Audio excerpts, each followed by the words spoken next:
So the other day I was talking to a young man, and the young man asking me this question. He asked me, was Jesus married? Well, in my holiness, I told him, no, thou art not married. But in my hoodness, I was thinking, suppose Jesus was married, and he was married to a sister. Now, you know me with my holiness and my spiritualness. You know, I'm half holy, I'm half hood. That means pray with me, don't play with me. So I started thinking, suppose Jesus was married. Now, we all know that Jesus wasn't married. We know that he came to this earth to save us and perform miracles. But suppose Jesus was married. Let me see how this would go. Okay.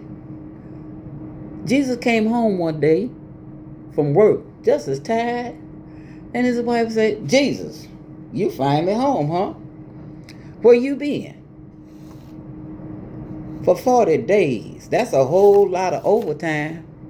I guess you've been with your 12 friends. You know I can't stand them. They always following you around, asking you to wash their feet. How come they can't wash their own feet?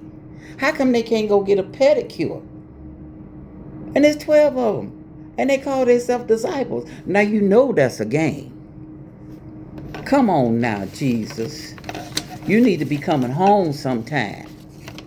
You's married. You know what I heard? I heard that you fed 5,000 and gave them fish.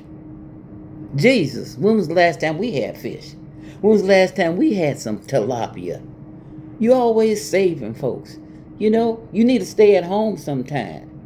You need to work on your marriage. You need to save your marriage. Jesus, that's what you need to do. And what is this I hear about this woman wiping her feet with your tears? You better tell her she better leave your foots alone. No, she better. Lord, I'm sick of it. I'm just sick of it. You need to just work on your marriage, Jesus. Every time I ask you a question, you gotta talk to me in parables. Be talking over my head, speaking in tongues and stuff. And what is this I hear about we were invited to a wedding, but you didn't want to do a plus one with me. Jesus, you went by yourself. You know that wasn't fair, Jesus. And then I heard that you took our last supply of water and you turned it into wine. Now come on now, Jesus. Now you know all them folks don't drink no wine. You should have had some 40s or some Hennies. Jesus, if I had been there, you could have opened up a whole bar. Come on now, Jesus. Always messing with me and stuff. Jesus, you got to stop this stuff. Talking to me in tongues. What does that mean? Holy Ghost. All right, Jesus. I think I'm out of here. Talk to you later, Jesus.